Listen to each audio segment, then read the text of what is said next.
राष्ट्रीय शिक्षा नीति में भी लर्निंग और स्किलिंग दोनों पर समान जोर दिया गया है। मुझे खुशी है कि इस प्रयास में हमें टीचर्स का बहुत सपोर्ट मिला। इससे हमें अपने बच्चों को अतीत के बोझ से मुक्त करने का बहुत हौसला मिला है।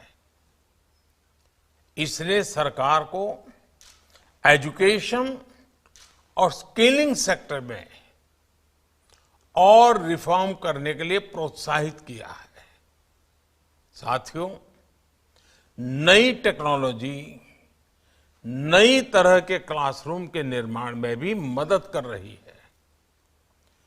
कोविड के दौरान ये हमने अनुभव भी किया है। इसलिए आज सरकार ऐसे टूल्स पर फोकस कर रही है जिससे एनीवेयर एक्सेस ऑफ नॉलेज सुनिश्चित हो सके। आज हमारे ई लर्निंग प्लेटफॉर्म स्वयं में 3 करोड़ मेंबर हैं। वर्चुअल लैब्स और नेशनल डिजिटल लाइब्रेरी में भी नॉलेज का बहुत बड़ा माध्यम बनने की संभावना है। डीटीएच चैनल्स के माध्यम से स्टूडेंट्स को भी स्थानीय भाषाओं में पढ़ाई का अवसर मिल रहा है। आज देश में ऐसे अनेक डिजिटल और टेक्नोलॉजी आधारित इनिशिएटिव चल रहे हैं। इन सारे इनिशिएटिव्स को नेशनल डिजिटल यूनिवर्सिटी से और बल मिलेगा। ऐसे फ्यूचरिस्टिक कदम हमारी शिक्षा, हमारी स्किल और हमारे ज्ञान विज्ञान के पूरे स्पेस को बदलने वाले हैं। अब हमारे टीचर्स की भूमिका सिर्फ क्लासरूम तक सीमित नहीं रहेगी। अब हमारे टीचर्स के लिए पूरा देश, पूरी दुनिया ही एक क्लासरूम की भांति होगा।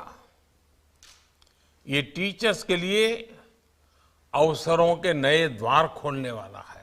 हमारे एजुकेशनल इंस्टीट्यूशंस के लिए भी अब देश भर से टीचिंग मटेरियल की अनेक प्रकार की विविधताएं, अनेक प्रकार की विशेषताएं, स्थानीय टच,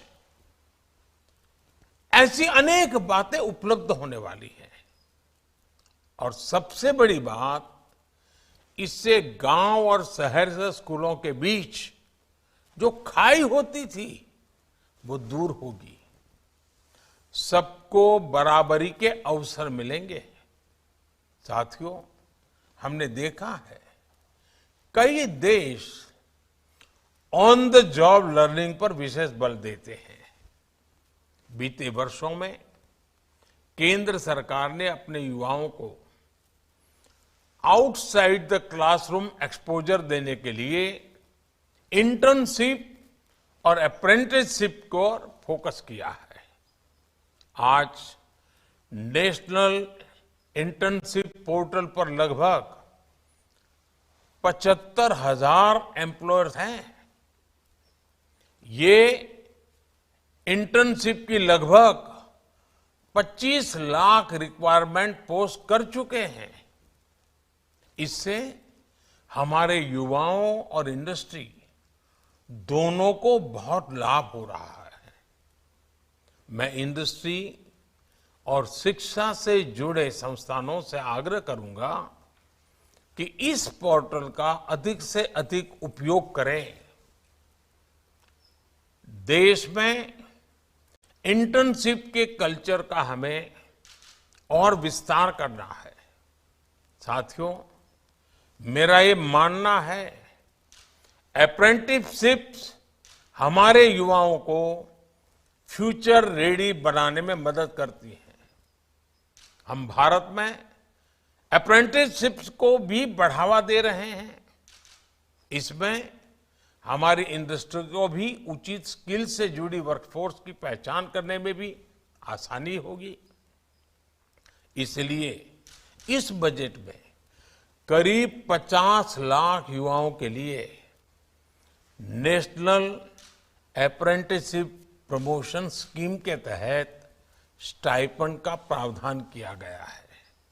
यानी हम अप्रेंटिसशिप के लिए वातावरण भी बना रहे हैं और पेमेंट्स भी इंडस्ट्री को मदद दे रहे हैं। मुझे विश्वास है कि इंडस्ट्री इसका भरपूर लाभ उठाएगी। साथियों, आज भारत को दुनिया मैन्युफैक्चरिंग हब के रूप में देख रही है। इसलिए आज भारत में निवेश को लेकर दुनिया में उत्साह है।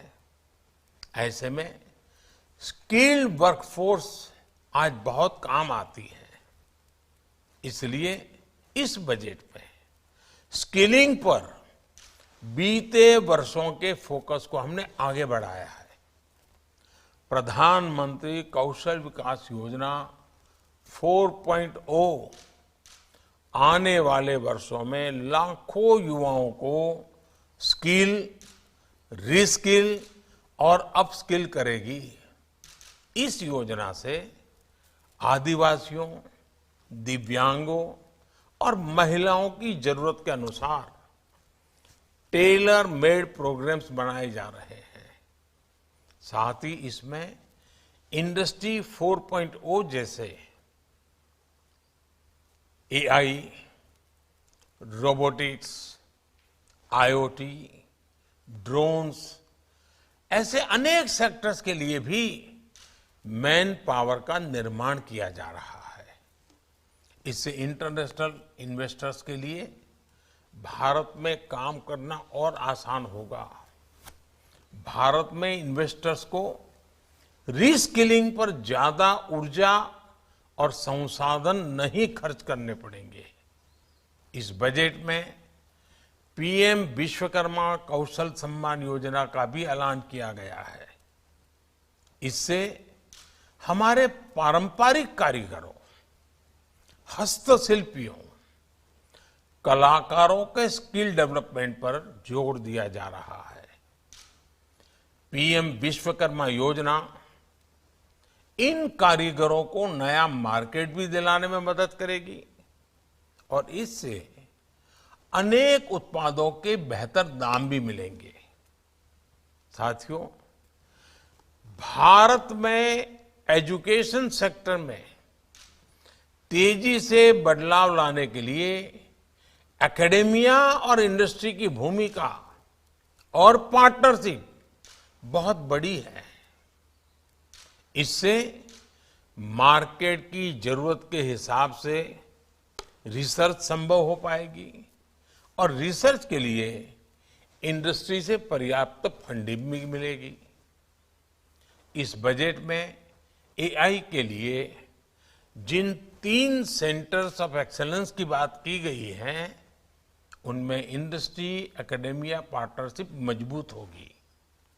ये भी तय किया गया है कि आईसीएमआर लैब्स को मेडिकल कॉलेज और प्राइवेट सेक्टर R&D टीम्स के लिए उपलब्ध किया जाए। मुझे पूरा भरोसा है कि देश में R&D इकोसिस्टम को मजबूत करने के लिए उठाए गए ऐसे हर कदम प्राइवेट सेक्टर ज्यादा से ज्यादा फायदा उठाएगा। साथियों, बजट में जो निर्णय लिए गए हैं उनसे हमारी होल ऑफ गवर्नमेंट अप्रोच भी स्पष्ट होती है। हमारे लिए एजुकेशन और स्किलिंग सिर्फ इनसे जुड़े मंत्रालय या विभाग तक सीमित नहीं है। हर सेक्टर में इनके लिए संभावनाएं हैं। ये सेक्टर हमारी इकोनॉमी के बढ़ते साइज के साथ बढ़ते जा रहे हैं। मेरा स्किलिंग और एजुकेशन से जुड़े स्टेक होल्डर से आग्रह है कि अलग अलग सेक्टर्स में आ रही इन अपॉर्चुनिटीज को स्टडी करें। इससे हमें इन नए सेक्टर्स के लिए जरूरी वर्कफोर्स तैयार करने में आसानी होगी। अब जैसे आप भारत के तेजी से बढ़ते सिविल एविएशन सेक्टर से जुड़ी खबरों को सुन रहे हैं, ये दिखाता है कि भारत की ट्रैवल और टूरिज्म इंडस्ट्री का कितना विस्तार हो रहा है। ये रोजगार के बहुत बड़े माध्यम है। इसलिए हमारे स्किलिंग सेंटर्स और एजुकेशनल इंस्टीट्यूशन को इसके लिए भी कैपेसिटी तैयार करनी होगी। मैं चाहूंगा जो युवा स्किल इंडिया मिशन के तहत प्रशिक्षित हुए हैं, हम उनका भी अपडेटेड डेटाबेस तैयार करें, क्योंकि कई ऐसे युवा होंगे जिनके स्किल्स को अपग्रेड करने की जरूरत होगी। डिजिटल टेक्नोलॉजी और एआई के आने के बाद हमारा ये प्रशिक्षित वर्कफोर्स पीछे न छूट जाए, हमें इसके लिए अभी से काम करना होगा। साथियों, मुझे पूरा विश्वास है कि यहाँ फ्रूटफुल डिस्कशंस होंगे, बेहतर सुझाव आएंगे, बेहतर